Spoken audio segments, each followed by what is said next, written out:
raise your hand, but if I'm not responding to you raising your hand, if you could just wave madly into the camera, I will try to pick you up. The other thing to say is that this is the first meeting that we've had, I think, since lockdown, which is a public meeting and is being recorded and will then be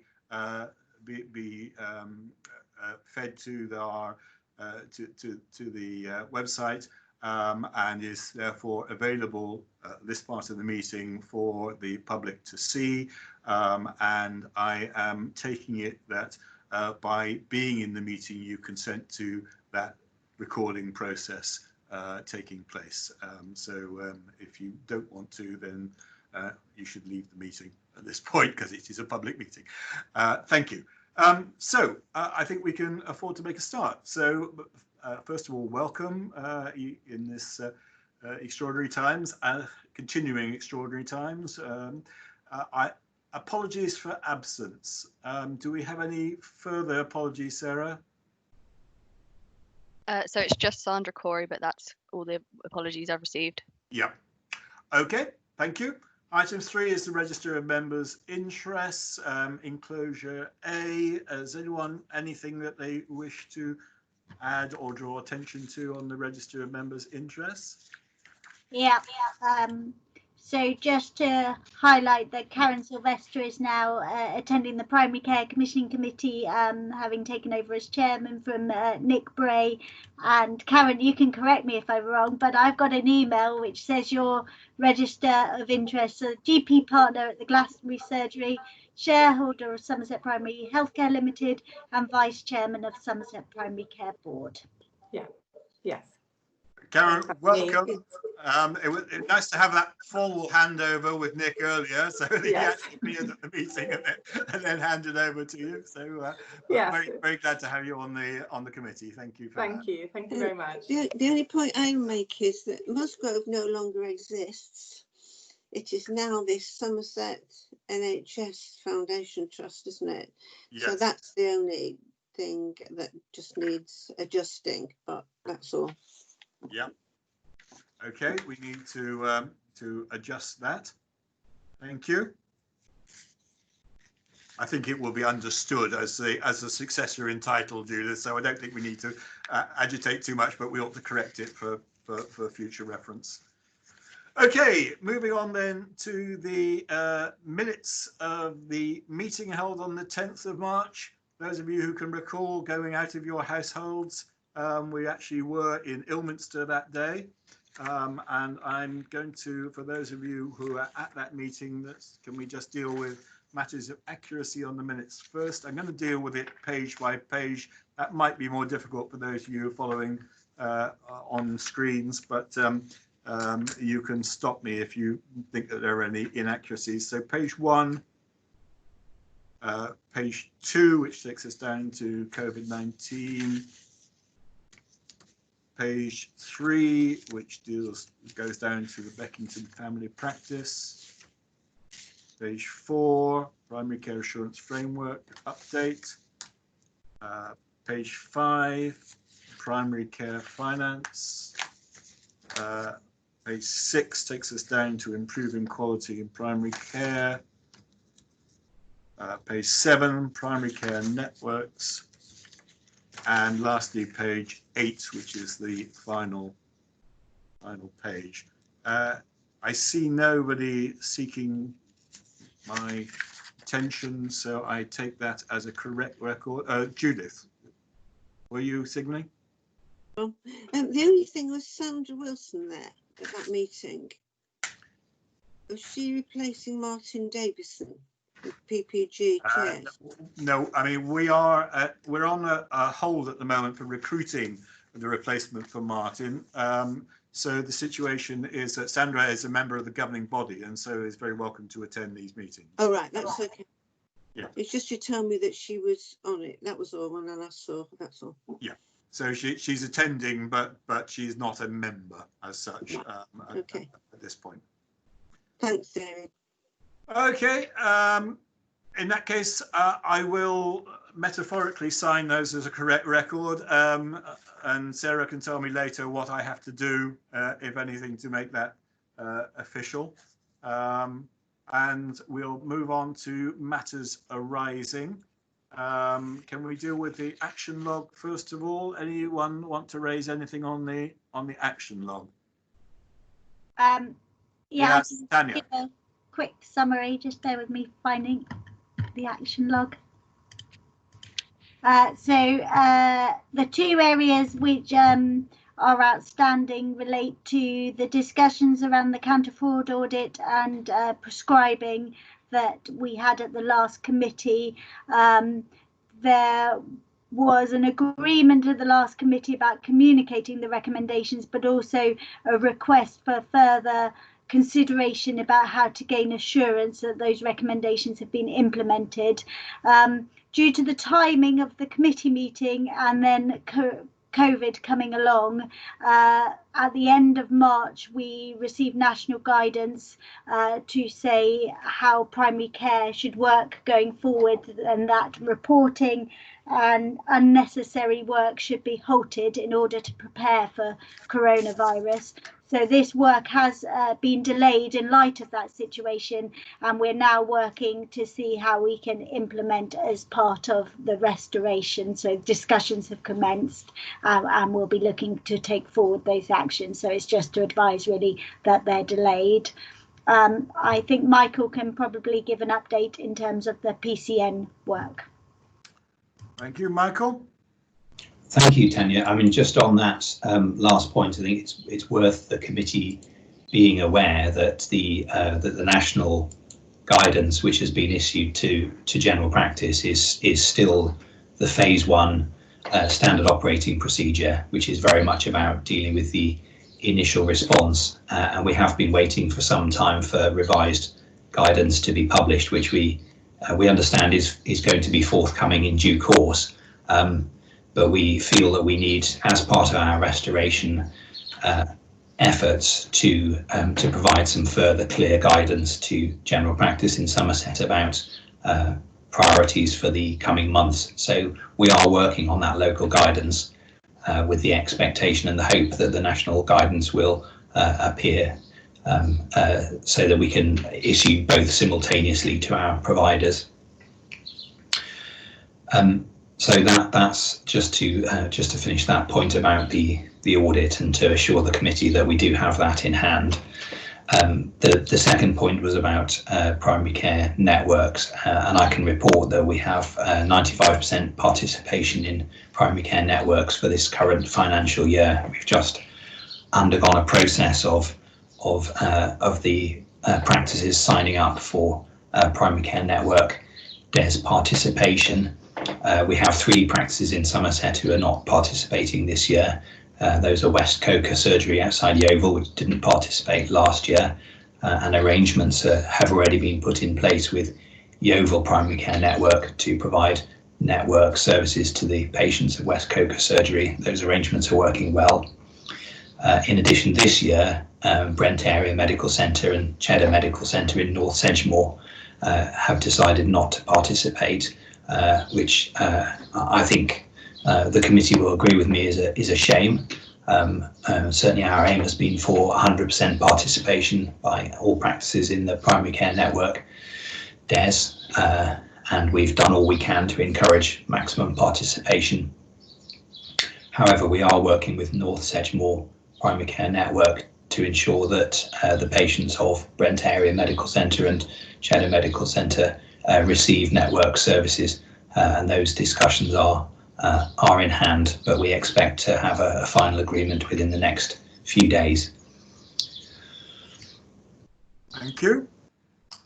Anything else on that or any other matters arising from the minutes? No? Thank you very much. In that case, let's move on to COVID-19 response, the verbal update and enclosure D, which is just the cover note for that. So Emma. Thank you, David. So during our last meeting, I think we just started to see COVID-19 infections in the UK, and I think news was really very fresh and breaking. We then saw a really rapidly changing situation and had to very quickly stand up a response across the system to ensure that patients' needs were met, but we were able to keep patients and staff safe across Somerset. So as part of our initial response, we set up a primary care cell, which formed part of the overall incident control structure for the system, which had key membership from across the system, including CD representation, the LMC and acute and community providers, as well as key lead GPs.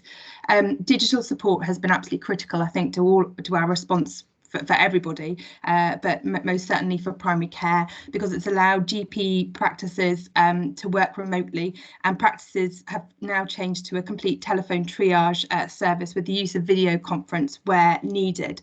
And the digital team from the CCG have worked extremely hard to source laptops and supply practices with these, and work continues to supply practices with webcams and headsets as we continue to have to consult remotely. We've been working very closely with our PCNs, and I think our relationships across the system have really improved. And we had to think about how we manage an increased number of COVID patients, even though we haven't seen the demand that perhaps we were anticipating, but we've had to safely be able to manage our shielded patients, our routine patients, and clearly the COVID positive or suspected patients. So many practices developed a zoned approach to do this within their practice if that was possible.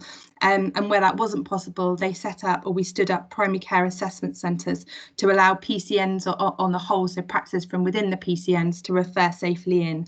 And all PCNs across Somerset had plans in place for PACs to be operationalised if and when needed, and thankfully that hasn't been necessary in all areas. We've also developed key home visiting guidance with the IP&C team, so IP&C infection prevention and control, to ensure that where home visits are needed, they can be safely carried out. One of the challenges of remote consultations is obviously the fact that you're not able to physically examine a patient, and silent hypoxia is a key feature of COVID-19.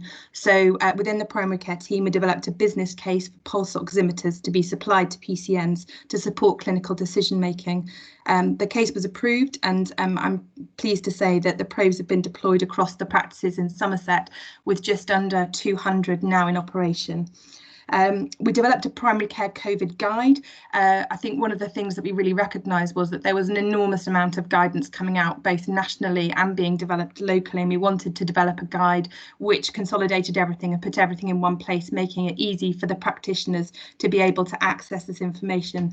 And to date, this has been extremely well received. We clearly update this as and when key guidance comes out, but we have a COVID bulletin which goes out now 3 times a week. It used to go out 5 times a week, but it now goes out 3 times a week to update anything in the meantime. So as you all know, care homes have been very much in the spotlight because of the number of outbreaks and the deaths sadly seen in these settings. And the NHS was asked to support 3 elements, to include weekly check-ins with MDT input, so multidisciplinary team input, advanced care planning and pharmacy support. The NHS response has very much been a system-wide response, and whilst these are key elements of the Enhanced Health in Care Homes DARES going forward later on in the year, this is very much being done currently on a voluntary basis, but it is very much consistent with that Enhanced Health in Care Homes DARES that's coming in later in the year. And we've got Kat Dolby-Walsh, who's been leading the complex care and large team supporting this work, and we're linking very closely with the Care Home Strategic Group, which is being led by Adult Social Care. And I think it would be fair to say that not just with care homes but across the system, we're making very good progress with the development of MDTs, and I think we are in a very strong position in Somerset that we have historically supported our care homes in a very positive way. So we're just building on the work that's been in train really over the last couple of years. So moving forward, we're now seeing very much a return to more normal routine demand in primary care, which is bringing with it its challenges. And we're now looking at how we move into that second phase of recovery. So as Michael said, in the absence of a national SOP for the restoration phase specific to primary care, we're now working on developing local guidance as we return to the new normal.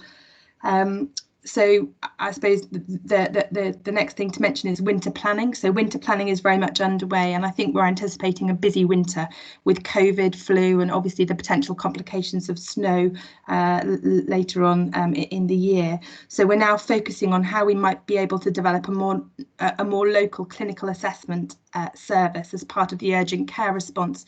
And some parts of Somerset have already expressed an interest in piloting this at a PCN level, and we're working with these areas.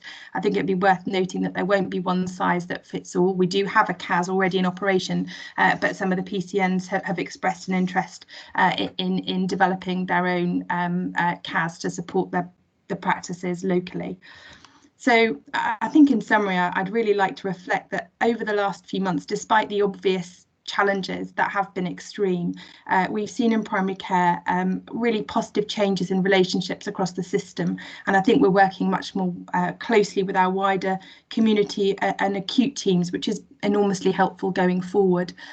So, you know, and I think the response in primary care has been, you know, really phenomenal. Our colleagues have worked extremely hard to keep patients and staff safe in Somerset. So, you know, I'm very grateful for all their contributions and support in the work that we've been doing with them. Emma, thank you very much indeed. Are there any? I'm getting somebody speaking. I can't see who it is. Hello. Right. So any questions or points anyone wants to raise on Emma's report there? No?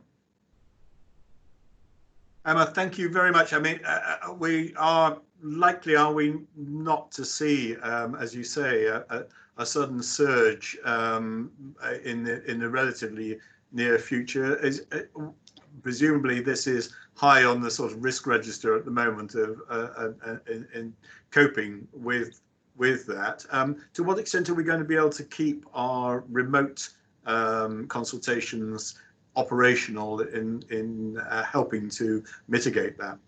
I mean, I think the plan is to keep them operational, and I think going forward, there, you know, what we're keeping is exactly what we've got now. We have to keep a way of being able to safely review our patients if COVID, you know, is with us for some time to come, and certainly, you know, we're hoping that we won't see a sudden surge, but we need to be able to plan for that. I think what we're seeing is a steady flow of COVID patients, and so as such you have to operate so that you can safely manage your shielding patients alongside your more routine work. And that's the challenge really, is that the more routine work, people are no longer able to hold off thinking that COVID was going to be a short, sharp burst. I think was everyone's hope at the beginning, and it's very clear now that COVID is going to be with us for some time to come, and so the more routine work is coming back as patients feel they need to be seen. So that's the real challenge actually, is managing that demand in a way that is now much more challenging, because we are consulting remotely. There are implications about safely being able to see patients, you know, across the different zones and then the different sites, and being able to staff that. And winter will of course add its own pressures, because we know that winter, irrespective of COVID, is always busy. Thank you. Alison, you have your hand up. I just wanted to reinforce some of the message that Emma just gave. So I think, you know, now is the opportunity to move forward. It's not about going backwards. And we've done so much, you know, over the last 12 weeks, 13 weeks, that actually has moved us so far forward. And Emma's sort of demonstrated the tip of the iceberg in terms of the efforts that have been made. Now the focus is how do we build on those and not unwind them. So, you know, particularly around some of the digital innovation and the ways of working that have been developed at pace, how do we build on those now to support primary care going forward? And we talked about primary care previously. This has given us the opportunity to actually now implement a number of these things at pace. So we need to now work out, well, how do we build on those going forward? So very much supporting what Emma was just saying. Thank you very much. Basil? It's just a couple of questions. The first one is, how well embedded is the digital remote consultation, and you know, do we have coverage across the whole of Somerset in primary care? So that's the first question. The second question is, relates to the second phase or whatever, or an attempt to return to normal practice. And I think what might be useful is to have some sort of working document in relation to where the highest risk areas are in relation to the work that hasn't been possible to do, and what sort of how that can be addressed, going forward, because COVID is going to be with us for quite a long time. I mean, for instance, screening seems to have stopped altogether at a national level, and that will have implications for the future. But I mean, you know best within primary care what that workload is and what the risks are attached to it and how they can be mitigated going through the next 6 months or so. Thank you. I've got Karen and Michael, I think. Karen? Well, I think trying not to beat Michael to it, and I'm sure Michael will also repeat what I'm about to say. So yeah, hi Basil, I'm Karen, I'm the chair of Somerset LMC. We haven't met before. So remote working is across all practices in Somerset. We're all engaged. We've all got the webcams, thanks to the incredible work by the digital teams. We've got webcams, we're doing telephone consultations, video consultations.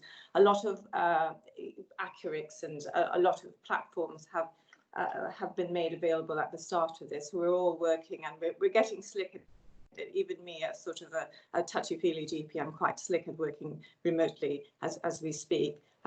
In answer to the screening hasn't stopped. So throughout this pandemic, we've carried on screening. So we're still doing immunizations. We're still, doing our cervical smears for our at-risk, highest risk patients. We're carrying on seeing. We're not seeing patients. I'm wearing scrubs under my jumper at the moment because we are seeing patients, including our moderate risk patients. Some of our shielding patients we are seeing either in the car park, in the surgery, or in their own homes. But we're carrying on working incredibly hard to make sure our most vulnerable are well cared for. We're waiting. I think Michael was going to mention about the SOP that we're waiting for, the national guidance. So I'll shut up now because I tend to overspeak sometimes, and let Michael probably finish off that bit.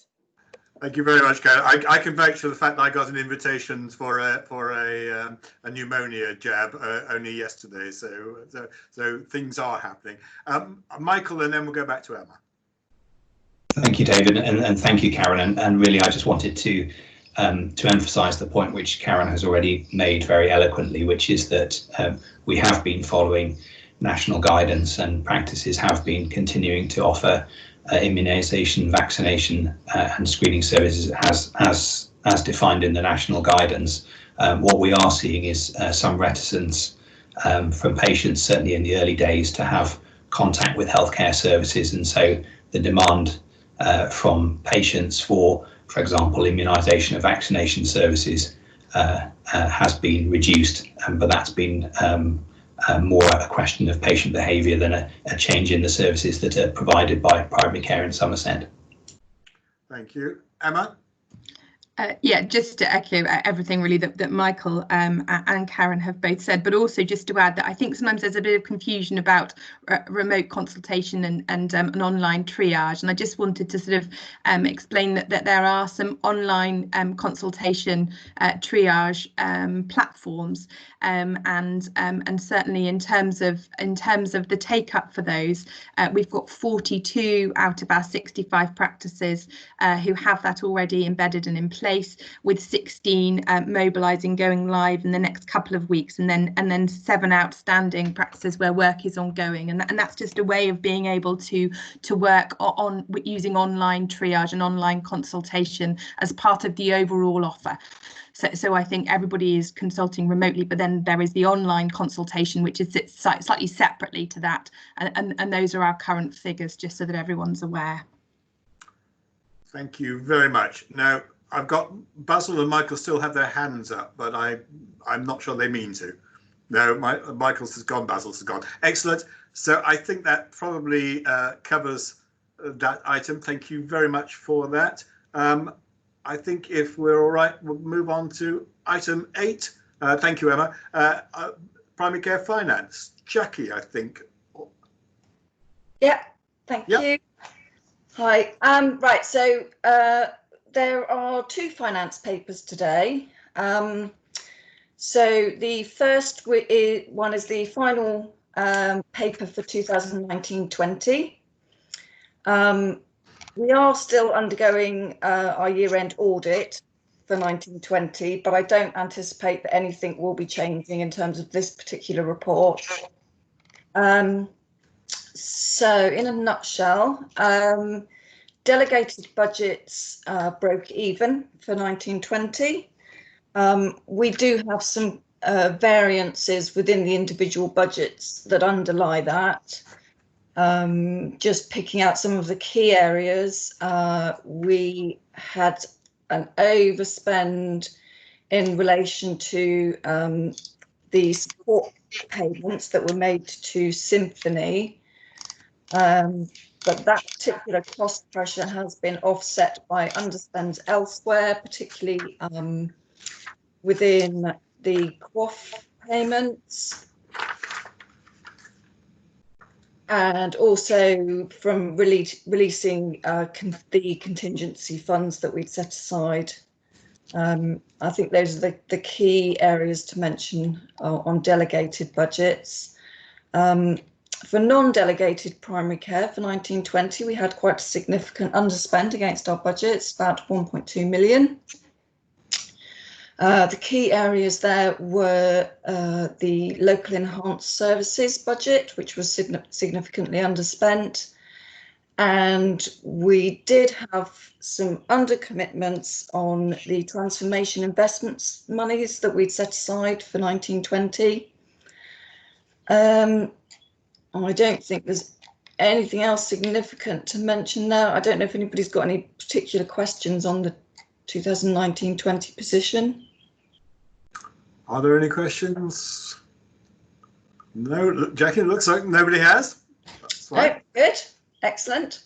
Right, so we'll move on to 2021. So I think the key thing to mention here is that we obviously put together some plans earlier in the year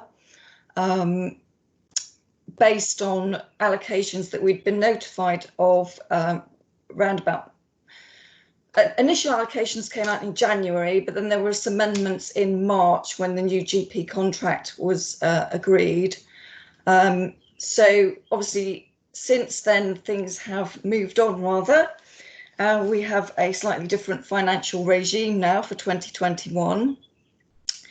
As a result of that, we have had our resource allocations reviewed by NHSE, and we have been issued in the last few weeks with a new allocation for the first 4 months of 2021. That has been a significant reduction for the CCG overall, and that also includes a reduction in the primary care delegated budget as well. At this point in the financial year, we are still anticipating that we will spend to the original plan for primary care, which gives us a problem of around about 700k for the first 4 months. What we are intending to do with that is we are currently undergoing our first financial collectional reporting stage back to NHSE, which will be based on the first 2 months of the financial year. What that process is going to do, it's going to collect information regarding where we actually are at this point in the year compared to our allocation. There is an expectation that CCGs will break even over the first 4 months of the year. So we will be undergoing a top-up process. So we have to submit figures according to what we actually think we're going to spend. They will be assessed by NHSE, and like I say, there will be a top-up process to ensure that we break even. So as part of that process, I am planning to highlight the cost pressure created by the reduction in our allocation for delegated budgets. I am intending to therefore report a cost pressure of 711k, like it says in the report, and hopefully that will then be covered by the top up. So submission, our first submission is today. What the process is, we will be given additional funding to cover any gap that we've got in our financial position. But then over the next 2 weeks, NHSE will be going through an assurance process where they will do a review basically of what they consider to be the validity of our claim for additional funding. Hopefully our figures will be accepted. So I'm hoping, fingers crossed, that there won't be a problem with getting the additional top up for delegated budgets.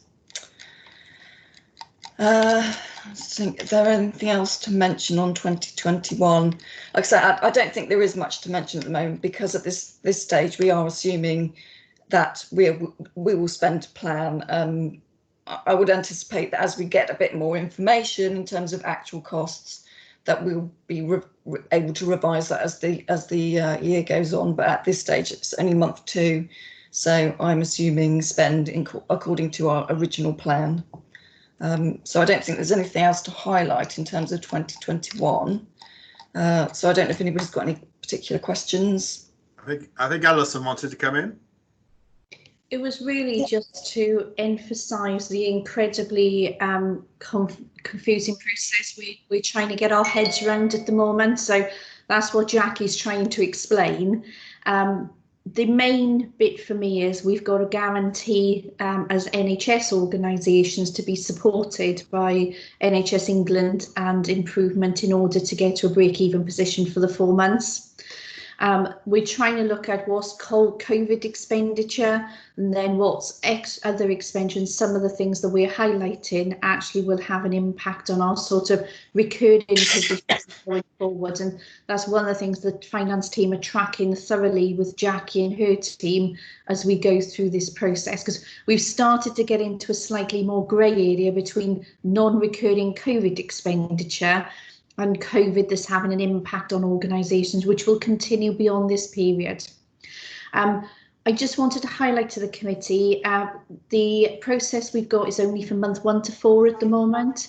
What we don't know is what happens from the 1st of August onwards. We're expecting further guidance to be issued, but we've not seen that, so we can't bring that certainty to the committee yet, and to the system effectively in terms of what we're working in. So our commitments are only till the end of July, and you know that's not giving a certainty going forward, and that's something I'm acutely aware of for our sort of providers and primary carers organisations who need to know what their financial positions are. We can't give that certainty to them.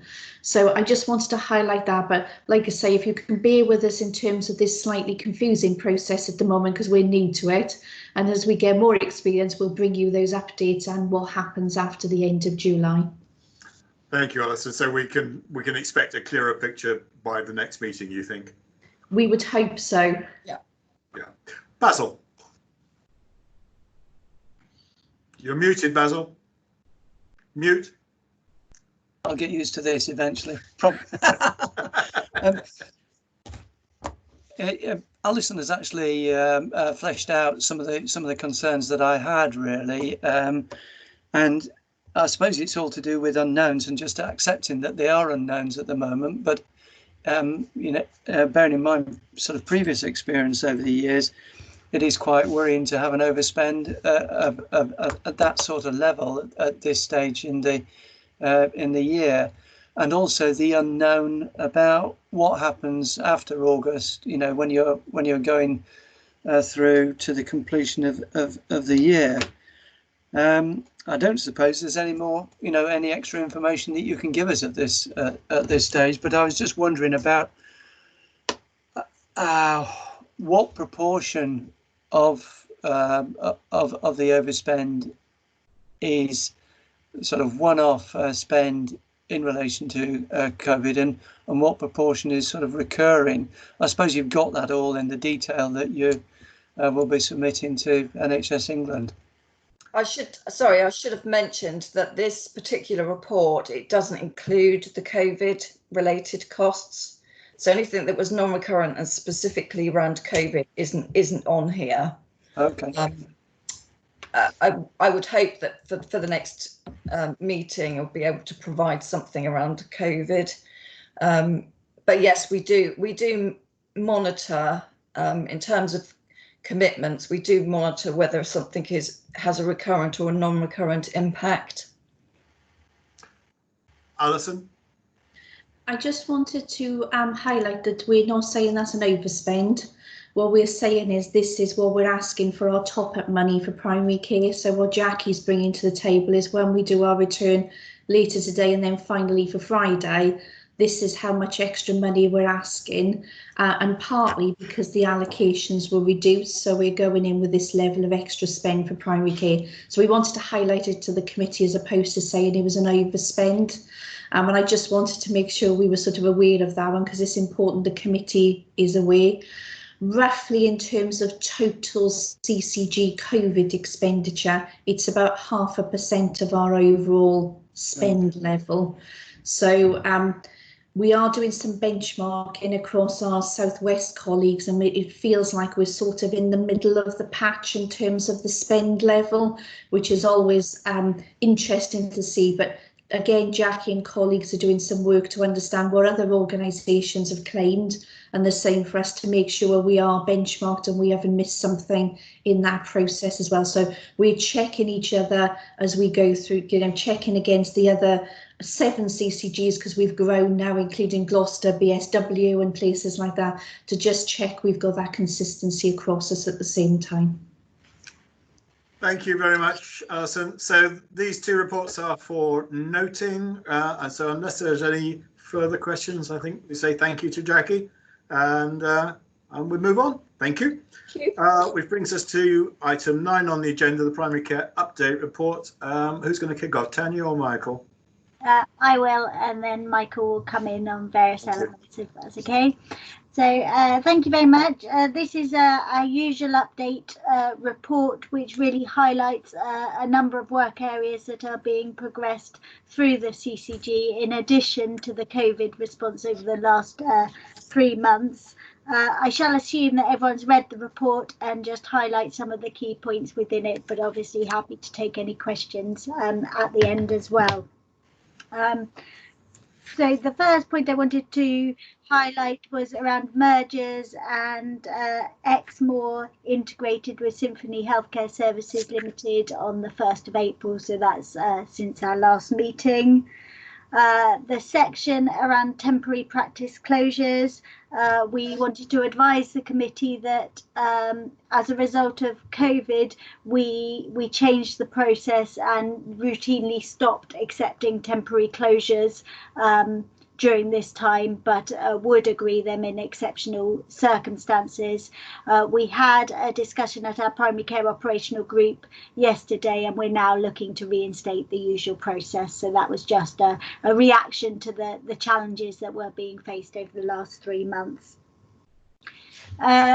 Branch surgery, branch closure applications. We have got an application currently in with Minehead for the closure of their branch. That work is progressing. We're meeting with the practice regularly to talk through. It's linked with planning permission applications, and the decision should come back to a future meeting of the Primary Care Commissioning Committee. All the work is on schedule currently. There is a slight risk around a surveyor being allowed access through to the premises in light of of the coronavirus situation or wanting to access the premises. So that's a slight risk, but at the moment we're confident that the work is in hand to enable a timely decision. CQC notices, you'll be aware that we've talked about Riles Park before, who had an inadequate CQC report with warning notices issued. They had a further visit in March, and the CQC report has moved them into requires improvement, which is really pleasing to hear. It reflects really the great deal of work both the practice, the local medical committee and the CCG have undertaken to work with the practice to remedy the concerns that were raised. We met with the practice last week to review the breach and remedial notices that we had issued in relation to the contract, and we shall be writing to them confirming the outcome this week. I think I wanted to highlight that although it's pleasing the movement from inadequate to requires improvement, our aspiration is to have all of our practices in good or outstanding. So we want to work very closely with Riles Park over the next 12 months on their development and improvement journey, and they're very keen for us to work with them on that basis. And Summervale is another good news story where they've moved from inadequate to good. Again, both the CCG and the LMC have worked with the practice to get to that successful outcome. In terms of premises, as part of their delegated responsibilities, the CCG is responsible for a rent review process in accordance with national procedures. You'll see we're starting to share some of this information. You can see a couple of the practices are in dispute. That's not in dispute with the CCG. That's a process with the district valuer, and they do get resolved. It's just showing a moment in time. I was going to bring Michael in to talk about Lingford Park, which was discussed at our primary care operational group yesterday at this point, if that's okay. Thank you, Tanya. So colleagues on the committee will be aware that the last significant investment in GP premises development took place under the auspices of the Primary Care Trust between 2008 and 2013. And since then there has been limited investment. So, for example, we were able to secure investment in the new extension at French Weir Medical Centre in Taunton using national funding. However, we are advised that there is an expected expansion of premises funding nationally to ensure that all GP premises come up to a modern standard. We're expecting a further formal announcement about this. Colleagues might have seen something in the newspapers a day or two ago about capital programmes for hospitals being expanded. So whilst we don't have information, we have been primed to look at our primary care estate's needs. And to that end, we've undertaken detailed options appraisals in both Taunton and Yeovil. These two towns are particular pinch points because of a very large-scale housing development. Both of those reports make some long-term recommendations for the development of primary care estates. However, we have been able to secure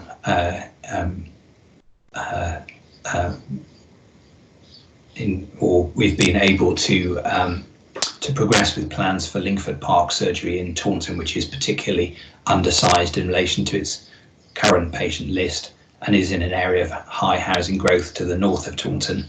And the primary care operational group yesterday was able to agree the revenue funding for an extension at that surgery, and we expect the capital to be approved for that development, and for that development therefore to take place in the next few months.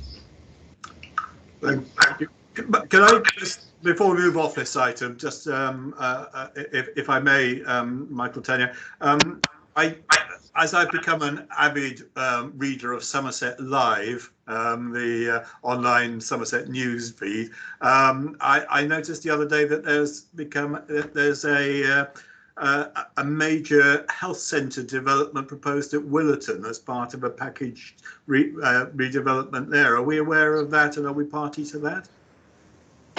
Yes, David, I can assure you that we have good links now with all 4 of the local planning authorities. Obviously, the district councils are responsible for planning development and planning permission, and our primary care team has good links with the planning officers, so we're aware of any housing developments in advance, and we actively seek to work with the planning authorities, developers and local practices to ensure that there's adequate healthcare facilities in place as our towns and villages grow.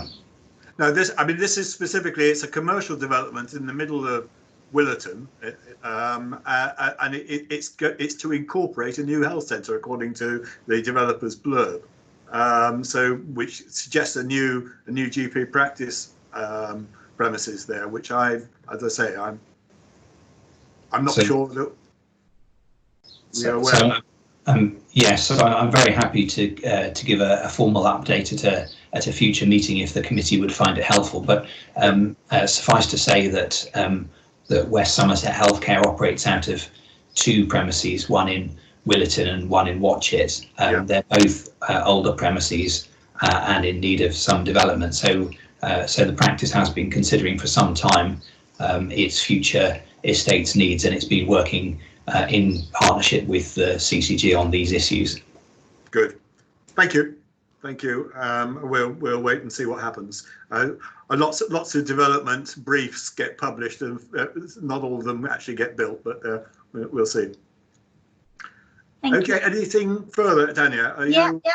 So just moving through the report, again, we wanted to highlight to committee the payments arrangements that have been made for practices in line with the national guidance, which looks at average payments for Q4 of last year and Q1 of this year. And there are also some recommendations in regard to QOF, which is overcomplicated in Somerset because we were SPQS the year before, so it's looking at last year's activity and this year's activity. So there's some work in hand to ensure that we make the appropriate payments to practices in line with the national guidance. The assurance framework, we're used to as a committee receiving regular reports, and at the last meeting Kelly came along and talked about the development of the assurance framework. During the last 3 months we've been looking and working with performance and the business intelligence of the CSU to develop the practice report further in light of the conversations. I'm pleased to report that work has progressed, and we are I think I'm meeting tomorrow to look at the final draft of the practice report. We then need to consider how we go about reinstating assurance framework visits over the next few months, but we'll look to use some of our digital enablement to allow that to happen. However, I did want to reassure the committee that actually our communication and liaison with general practice over the last 3 months has been significant. Our locality managers in Michael's team have been working with the practices and the PCNs as they develop their services going forward. So we have had a close relationship there.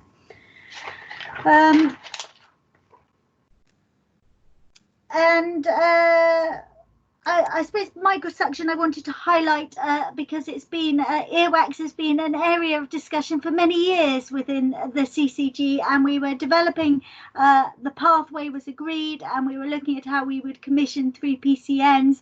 We had got to a position where all bar one we had an agreed approach and the training was being undertaken, but unfortunately due to coronavirus the training had to be paused. We're now looking at how we can take that work forward. There's certainly a huge enthusiasm from both Yeovil and Taunton to ensure this activity does not go back into the trusts and goes into primary care, but we need to look at how we can do that in a safe way as part of that restoration work with primary care as a whole. And finally, I wanted to highlight the internal audit report where we received substantial assurance, and really just to say that I'm really proud of the result. It recognises all the hard work that's been carried out by the primary care contracting, commissioning and finance teams over the last year, and I think it demonstrates that we're making a success of delegation. Thank you. I think so too. Thank you, Tanya, and well done to everyone involved. Basil. Yeah, just to echo congratulations to the whole team involved with that. Thank you. And Alison? Yes, I just want to repeat what Basil just said, really. The report went to the audit committee, and I think the audit committee probably struggled to find where the recommendations were in there because there wasn't any. So there was definitely, congratulations and, sort of thanks to the primary care team widely across the CCG coming back from the audit committee, and I've subsequently passed that on to the team. So it's not to underestimate the amount of hard work that's been put into this process during the year since we've got full delegation, because that's been enormous, but it's recognising the outputs of that through this report. So well done. Thank you. Good. Are there any other questions or points on the on the update report? No, I don't see any. Thank you very much, Tanya, Michael, as always. And we'll move on to item 10 on the agenda, the improving quality of primary care. Karen. Okay, so this report really is sort of divided into three main areas. The first part being about the reactive response to reporting to the CCG around incidents and complaints and things that are identified as incidents. The second part is around quality improvement activities that we've been taking forward, and the third part is around some of the risks and how we're managing them.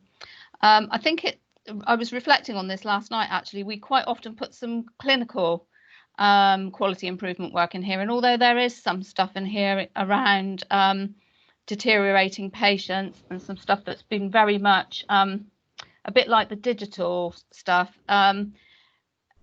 expedited by the incidence of COVID. I just thought it would be worth mentioning, actually, there's been an awful lot of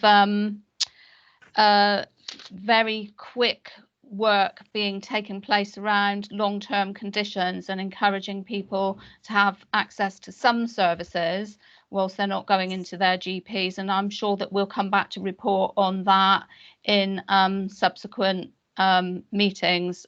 So, for example, I definitely know that there's lots of work that's been going around supporting people with respiratory problems and post-COVID respiratory care, etc. And that work has been going on, but I'm not able to report on that today.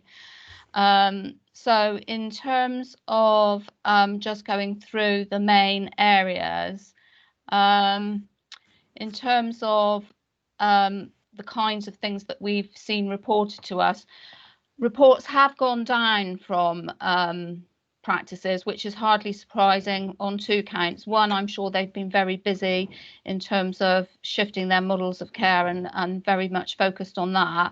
And a lot of the problems that we get raised around pathways of care through our healthcare professional feedback has dropped off, and that's probably also accounted for the fact that those patients aren't going through those normal care pathways at the moment.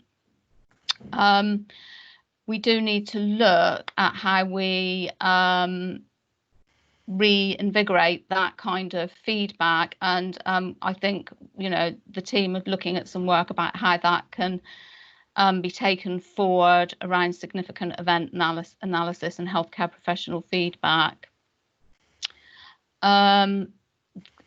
Cold chain, there has been some continuing incidents along that, but I don't think actually those turned out to be quite as worrying as they first seemed. And again, this feeds into how we will need to adapt our quality assurance processes, because of course cold chain we'd introduced into our assurance visit work programme to make sure that practices were fully sited and operating a safe cold chain process. Before I go on to the next slide, I think just before I open up for questions, just to say that in terms of the concerns that we have around deteriorating patients and sepsis in young children, that was going to be a main area of work this year, which clearly hasn't made much progress this year so far in relation to the COVID. I think there's a flip side to that in terms of when we go on to the next slide, you'll see that actually we're doing quite a lot of work around the Restore 2 tool between care homes and primary care in terms of spotting deteriorating patients. And there's the stuff around pulse oximetry that may help feed into developing better systems for spotting children at risk much earlier as well in terms of triggers. So I'll just stop there before I move on to the next slide. Has anybody got any questions on that element of concerns raised through routine monitoring? Basil. To be honest, I found this quite a difficult report to read and to try and extract the important detail from it. Part of it related to a use of acronyms that I was unfamiliar with, but also terms. You've just mentioned cold chain, and for whatever reason that doesn't mean anything to me at all. Okay. So, I mean, not something for now, but for the future, bearing in mind this is a Part A report, trying to make it more, just trying to make it easier to extract the detail from it. Basil, I would completely accept that. This slide is also going to patient safety and quality assurance, and I've been asked to amend it quite considerably to make it more understandable for that committee. So I absolutely take that on board, and thank you. I'm always greatly reassured when a clinician tells me that they don't understand that some of the acronyms involved. I just take it as normal for me. Okay, so in terms of, if I can just I struggle at home because I've only got one screen, but let me just look at because the INR is, I don't know, is the international normalized ratio for blood clotting, so I apologise for that. In terms of this other slide, vaccinations and immunisations, vaccinims. Anything else I can help with on this slide? I think that's it. Yep. Cold chain, Basil, is for mostly vaccines supply chain, in terms of making sure that right through from, and it'll be other refrigerated drugs as well, is to make sure that right from the moment that they are sent from the wholesalers through the supply chain into the practice, being received, being put into storage, being taken back out for administration, that the temperature control is maintained in a cold chain so that the drug remains effective at the time it's administered. Thank you for that. So I'll go on to the next slide, which we've already covered quite a bit of this actually in some of the discussion that in the earlier part of the meeting, so that should be quite easy. We've covered around oh well no, we haven't covered this. Some work's being done with between the CCG and the LMC in terms of helping provide guidance for practices around how to achieve a good rating with CQC inspection, and there's further work that needs to be done around helping practices take on board and process that guidance rather than it just being in a guidance document. We've talked about the pulse oximetry device that will help for patients who are not being seen face to face in terms of picking up the silent hypoxia. And so there was some work around that to make sure that that happens safely within a controlled system for point of care testing. As a result of the COVID outbreak or pandemic, lots of work has been done, as I've already referred to, previously around deteriorating patients and use of the Restore tool. This is a trigger tool for picking up people who are at risk of quick deterioration and needing to respond to that quickly. And there's a lot of training that's been going on to help nursing homes and residential homes pick up those signs and then communicate them in a way back to primary care clinicians that they are able to understand what is being said rather than some kind of vague concern, so that those patients are escalated appropriately. And I think the work around COVID is sort of, in a way, almost enhanced the rollout of this training programme for our care home staff. And that also feeds into the supporting our care home project, our care home work that we're doing across the piece, a bit along the same lines that Tanya and Michael talked about earlier in terms of care home support from primary care. That's probably about it in terms of things to highlight on there. Was there anything anybody wanted to ask before I move on? I've got no hands up at the moment. Okay. No, okay, and the final slide is about some of the areas of risk. I think the biggest thing to refer to in this slide is at the beginning of the COVID pandemic, there was a great deal of guidance issued across all sectors, and particularly in primary care, with a great deal of urgency and a concern that actually we made sure that we were in a good position with regards to understanding patients' medical status in terms of whether it was the right thing to admit them to hospital in terms of treatment escalation. Of course, that result, coupled with the social distancing, that meant that there were particular logistical difficulties in achieving that aim, in terms of how do you have those conversations with patients and their families under such time pressures.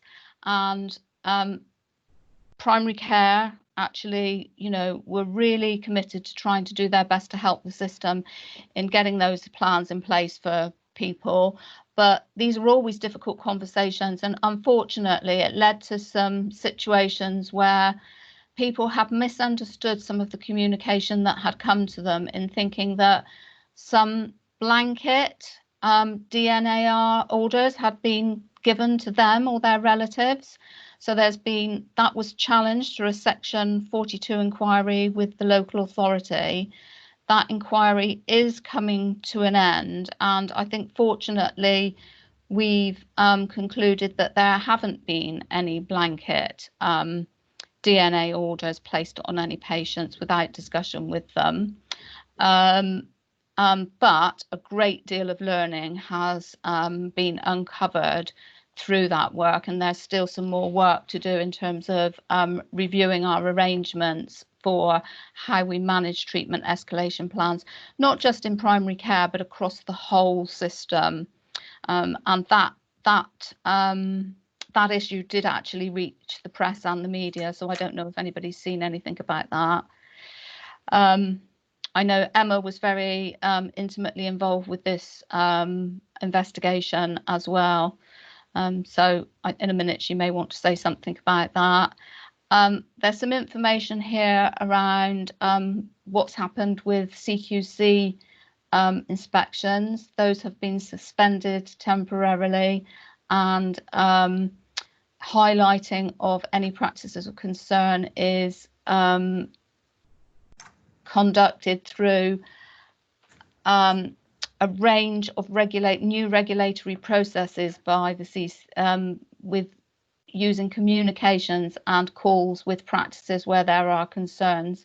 Of course, I think CQC definitely would step across the threshold if they had a high level of concern, but they're looking to find different ways of actually doing that work before feeling that they need to pitch up a practice, and hopefully we will be in a position where that won't happen in Somerset. And we've already talked about Riles Park, and we were delivering quality improvement training We had a number of workshops in the previous years, and a lot of that work has, well, all of that work has now been suspended due to the COVID response in terms of availability of staff and, of course, going forward, social distancing. So we're now looking across the whole system about how we can replicate the quality improvement offer, linking it more into our improvement work programmes, so that actually, rather than learning about quality improvement in the abstract, it can be accompanying actual improvement works that teams who are attending training are involved with. And then finally, just there are some issues around transportation that have been being managed by the quality team in conjunction with our colleagues in primary care and contracting around transport, because at the moment we have a big constraint around stepping up of services in terms of how we're managing transmission risk in transport, in terms of how many people you can have in one vehicle at a time. And at the moment, it's one vehicle, one patient, which obviously has got a huge implications for capacity. We have developed a risk assessment process for that, which we'll need to be re-examining as we step services back up. I think I'll stop there for any questions. Thank you. My apologies. I sort of got briefly interrupted there. Somebody else came into the onto my screen trying to get Ros. So I lost just about 10 seconds in the middle of that, Karen. My apologies for that. Are there any further questions or points anyone wants to raise? I haven't got any hands up. I didn't know whether Emma wanted to say anything more about the treatment escalation plan situation. No, not at all. I think that there was obviously a robust investigation going on, and I think you know, I think respectfully we found that there haven't been any significant to date blanket decisions being made, but I don't think there's anything further while the investigation is ongoing to be discussed here today. Okay. Okay, Karen, thank you very much indeed. Which brings us on to item 11, any other business. Has anyone got anything they want to raise under any other business? I don't see anything. No? Good. Item 12 is the date of the next meeting, which rather optimistically says Winford House. I don't think that's going to happen in Winford House. I suspect it'll be, I might be in Winford House because this has worked rather well for me, rather compared with usual. But I think it will be probably a virtual meeting. But anyway, we have that on the calendar, and a further meeting in December, which again, who knows? Who knows where we'll be in December? Let's hope things will be better. I think that concludes part A of the meeting. Before we move into confidential session, it's 10:39. I suggest I find that with these things, people actually can cope with remote meetings better if they do just have a short break every now and again, and it gives a chance for coffees to be made, phones to be answered, cats to be fed, all the other things that you need to do at home. So